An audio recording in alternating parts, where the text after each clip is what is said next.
ගරු ෆස්මින් සනීෆ් මන්ත්‍රීතුමා ඔබතුමාට විනාඩි 8ක කාලයක් ලැබෙනවා.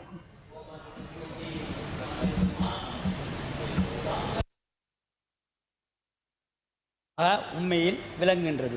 1974ஆம் ஆண்டுக்கு பிறகு மோசமாக இயற்கை அனர்த்தத்தால் தித்வா புயலால் உண்மையில் பாதிக்கப்பட்ட ஒரு பிரதேசமாக கம்பளை பிரதேசம் விளங்கி கொண்டிருக்கின்றது.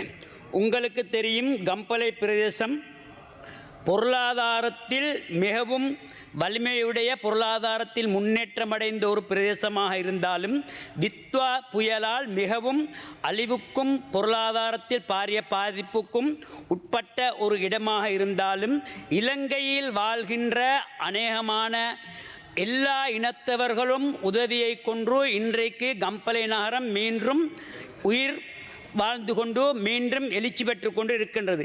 அதற்காக இலங்கையில் வாழ்கின்ற அநேகமானவர்கள் எங்களுக்கு உதவி செய்தார்கள். அவர்களுக்கு நாங்கள் நன்றி செல்வோடு கடமைப்பட்டுள்ளோம். அதே போன்று ஜசாக்கல்லாஹர் முக்கியமாக ஸ்ரீலங்கா ஜமாத்தே இஸ்லாமி, ஸ்ரீலங்கா தௌஹீத் ஜமாத், ஸ்ரீலங்கா ஜமாத் இஸ்லாம், நபபியா இஸ்லாமிக் யூத் மற்றும் இலங்கையில் இருக்கக்கூடிய என்ஜிஓ, அதே மாதிரி அனைத்து மக்களும் எங்களுக்கு உதவி செய்து அவருக்கு நன்றி. அதே போன்று வடக்கு கிழக்கில் வாழக்கூடிய மக்கள், அதே போன்று இலங்கையில் வாழக்கூடிய அனைத்து மக்களும் உதவி செய்தார். அனைத்து இனத்தவரும், குறிப்பாக சிங்களவர்கள், தமிழர்கள், அதே போன்று எங்களுக்கு கிறிஸ்டின் மக்கள் அனைவரும் உதவி செய்தார். அதே போன்று பன்சலைகள், பள்ளிகள், கோயில்கள், சேர்ச்சுகள் அனைவரும் உதவி செய்ததன் மூலம்தான் எங்கள் கம்பளை பிரதேசத்தை மீண்டும் கட்டியெழுப்பக்கூடியதாக இருந்தது.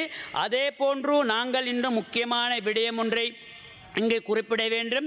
எங்கள் கம்பளை பிரதேசத்தை பிரதிநிதித்துவப்படுத்தக்கூடிய பாராளுமன்ற உறுப்பினர் நாங்கள் கம்பளையில் எதையும் செய்யவில்லை என்று ஒரு பாரிய குற்றச்சாட்டை இங்கு வைத்தார். அதற்கு நாங்கள் பல இடங்களில் அரசியல் ரீதியாக பல உரைகளை நாங்கள் முன்னே பாராளுமன்ற உரைகளில் பேசினோம். அது சம்பந்தமாக சில யூடியூபர்கள், குறிப்பாக எதிர்க்கட்சியுடைய பணத்துக்கு அடிமையாக கூடிய சில யூடியூபர்கள் எங்கள் மீதும் ஃபைசல் எம்பி அவர்கள் மீதும் பாரிய ஒரு குற்றச்சாட்டை எங்கள் மீது வைத்தார்கள். அந்த குற்றச்சாட்டு உண்மை இல்லை என்றதை நான் இங்கு சொல்லிக்கொள்ள வேண்டும். நான் இந்த சபையிலும் பழைய வெளியிடங்களிலும் அனைவருக்கும் நான் நன்றி சொல்லியும் இருக்கின்றேன், நன்றி சொல்ல கடமைப்பட்டும் உண்மையிலே இருக்கின்றேன்.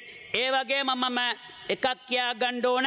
ඊයේ අපි අතිගරු ජනාධිපතිතුමා දෙමළ ජනතාව එතරම් දෙයියොන්ට දෙන පොංගල් ගැන, ඒක ගැන වැරදි අවබෝධය, වැරදි තොරතුරක් එතරම් කිව්වොත් මේ කුණහරපියක් කියලා මෙතන මන්දිරතුමක් ප්‍රකාශ කරා. දෙමළ ජනතාව කුණහරපෙන් කිව්වා ජනාධිපතිතුමාට මොනවද දුන්නා කියලා. ඒ වචනේ මෙතන කියා ගන්න බෑ. එතරම් මම කියා ගන්න ඕන අපේ ජනාධිපතිතුමා ගැන එතරම් දෙමළ ජනතාව ගෞරවයෙන් තමයි ඉන්නේ. එදා අපේ ජනාධිපතිතුමා පොංගල් උත්සවයට යාපනය ගිහිල්ලා එදා පවත්වපු රැස්වීමේ දාස් ගණන් දෙමළ ජනතාව එතරම් එතන නියෝජනය කරලා ජනාධිපතිතුමත් එක්ක කොහොමද ෆොටෝ ගන්න පොරකේව කියලා එතරම් අපි දැනගත්තා. ඒ වගේම ගම්පල ප්‍රදේශයේ විරුද්ධ පක්ෂ නායකතුමා ආවා. එතන ෆොටෝ ගන්න කී දෙනෙක්ද හිටියේ? අන්තිමට සෙල්ෆි ගෙහිවේයා. එකතැනට එයාට යන්න කියපු මොනවද කිව්වේ? මට මේ බමණ යනවා ඔළුව කැක්කුම් කියලා එතරම් හිරීගෙන ආවා.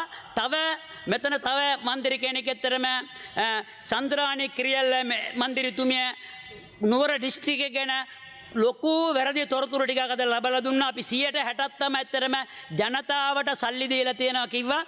අපි ඇත්තටම කියනවා 50000 25000 90ක් 95ක් නෙවෙයි, මන් දන්න විදිහට අද වෙනකොට 98ක් විතර දීලා තිබෙලා කියලා මම වගකීමෙන් කියන්න පුළුවන්. ඒ මන්දිරතුමිය ඇත්තටම කිසිම දෙයක් දන්නේ නැතුව සමහර දේවල් එතරම් චතුරංග අබේසිංහ අපේ NPP මන්දිරතුමා ගැන එයාට කැබිනට් එමෙති කෙනෙක් කියලා කිව්වේ. ඇත්තට පුතා නියෝජ්‍ය එමෙති, තාත්තා කැබිනට් එමෙති කියලා. ඒකවත් දන්නේ නැති, මොනවත් දන්නේ නැති කෙනෙක් තමයි එයා. ඒ වගේම තව එකක්, එයා එතරම් ජනතා ඡන්දෙන් එයා පත් වුණා කිව්වා. ඔය එතරම් ජනතා ඡන්දෙන් තමයි එයා පත් වුණේ. එයාගේ මනාප කීයද කියලා එයාට එළියට කියා ගන්න බෑ. මම හිතන විදිහට අපේ මෙතන ඉන්න 159 දෙනෙක්වත් ඒ ඩොලරයට වැඩියේ දහස් ගණන් ඡන්ද අරගෙන තමයි මෙතන ඇත්තටම අපි මහජන නියෝජිත පත්වලින් ඒකට කොහොම ඡන්ද ගත්ත කියලා අපිට වගකීමෙන් කියන්න පුළුවන්. ඒ වගේම තව මන්ත්‍රී කෙනෙක් ගම්පල ප්‍රදේශ ගැන කතා ජනතාව වෙනුවෙන් කතා කරනවට වඩා එයාගේ හිතේ තිබ්බ අඹුලාව ගැන විතරයි.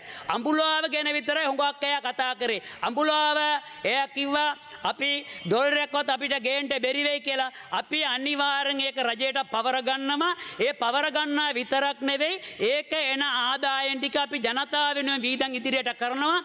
ඒ වගේම අපි ඩොලර් එයා ගෙනාවගේ 10 ගුණයක් වැඩිය ගෙනල්ලා ඒ අඹුලාව සංවර්ධනය කරලා ඒ ජනතාව වෙනුවෙන් අපි ඒක වැඩ කරනවා. ඒ තව එකක් කිව්වා අඹුලාවින්ද කිසිම හානියක් නෑ කියලා. එයා ඇත්තටම කිව්වා අඹුලාව කන්ද පාවුල තියෙන අඹුලාව ගමේ අද ගෙවල් 20ක් 25ක් ඒ හේතුවන් හින්දා අයින් කරන්න වෙලා තියෙන ඒක ගැන මන්දිරතුමා මොනවද කියන කියලා අපි හිතා කියා ගන්න බෑ. ඒ වගේම එකක් කියන්න ඕන ගම්පල නගර ගැන ඇත්තටම අපි කතා කරත් අද වුණත් කුණු ටික අපි මෙන්දිහත් වල 90ක් විතර කුණු අයින් කරා. ඒත් තව 10% කුණු තියෙනවා. අපි මම අද කොමම දිස්ත්‍රික් කොමතාරිස්තුමියටත් කෝල් එකක් දීලා විස්තර ටික කිව්වා. තවත් කාණු වල කුණු ටික තවම අයින් කරලා නැහැ. තවත් කුණු ටික ඒ විදියම තමත් තියෙන්නේ. ඒකත් අපි ඔබතුමායි කාලේ තව විනාඩි 2යි කරු මන්ත්‍රීතුමනි. අපි මොනවා කිව්වත් අපේ ඉරුක නගරාධිපතිතුමා අපිත් එක්ක එකතු වෙලා වැඩ කරා. එයාට අපි ස්තුති කරන්න ඕන. ඒ වගේම උඩපළා සභාපතිතුමත් මොනවාක්වත් දවස් 5ක් වහලා තිබ්බා. ඒව කතාවකුත් වෙන ඒ ගැන ඉන්කුවරියකුත් තියෙනවා. ඒ වුණත් ඒවත් දැන් වැඩ ටික කරගෙන යනවා. ගම්පල තව වැඩ ටිකක් ඇත්තටම අපි තියෙනවා. අපි ඇත්තටම කියනවා නම් අපෙන් මේ සජබ පාලනයේ තියෙන සභා දෙකක් වුණත් අපි ඇත්තටම ඒකට හුඟක් උදව් කරා. ඒ උදවට ඒ නගරාධිපතිතුමා අපිට ඇත්තටම ස්තුති කරලා තිබ්බා. ඒ වගේම මං කියා ගන්න ඕන ලංකාවේ ඉන්න සියලුම දෙනා උදව් කරා අපිට ඇත්තටම රජය විසින් අපි මොනවත් කරලා නැහැ කියනවා. ඇත්තටම කියනවා නම් අපි ගෙවල් හොදා ගන්න 25000 දුන්නා. ගෙවල් මූලික බඩු ගන්න 50000 දුන්නා. එළුව නැතුණා සල්ලි දුන්නා. කුකුලොන්ට සල්ලි දෙනවා. ඒ වගේම ව්‍යාපාරිකවන්ටත් අපි ලක්ෂ 2 වෙකින් ලබලා දෙන්න බලනවා. ගෙවල් වලටත් අපි ගෙවල් සම්පූර්ණ හානි වුණ ලක්ෂ 50ක් දෙනවා. ඒ වගේම අර්ධ හානි වුණ ලක්ෂ 5ක් දෙනවා. ඒ වගේම අපි ඉදිරියේදී සියලුම වැඩ කටයුතු අපි කරන්න බලාපොරොත්තු වෙනවා. අපි ඇත්තටම සමහර තැන්වල ඇත්තටම පක්ෂපාතවත් බැලුවේනේ. අපි ජනතාව වෙනුවෙන් පෙනී හිටපු එක තමයි ඇත්තටම අපි කරේ. අපි ඇත්තටම කියනවා නම් අපි කාටවත් අපි එංගලි දික් කරේනේ. ඒ වුණාට වැරදි තොරතුරු මෙතන අරගෙන එවිල්ලා ඒ නිලධාරීන් එහෙම කිව්වා මෙහෙම කිව්වා කියලා කියන්න බෑ. වගකීමෙන් ඒ මන්දිරතුමිය වුණත් මන්දිරතුමා වුණත් වගකීමෙන් මෙතන ප්‍රකාශයක් කරන්න ඕන.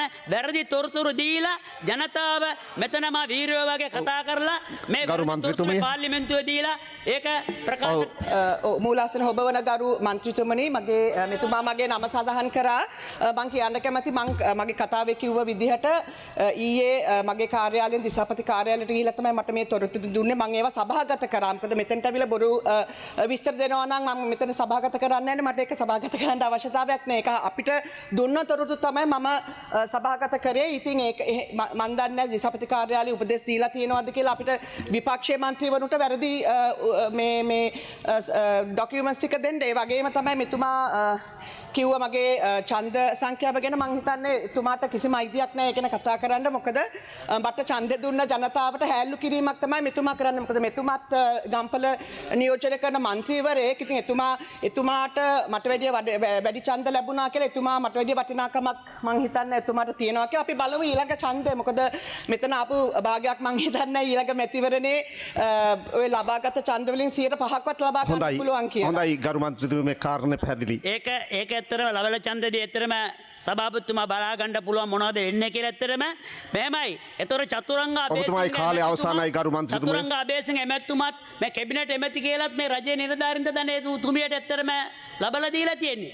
ඒ අපි මෙතන ඕන කැමින් මේ වාගේ ප්‍රකාශ කරලා රජයේ අපහසුතාවයට පත් කරන්න එපා. ගරු මන්ත්‍රීතුමා කාලේ අවසానයි.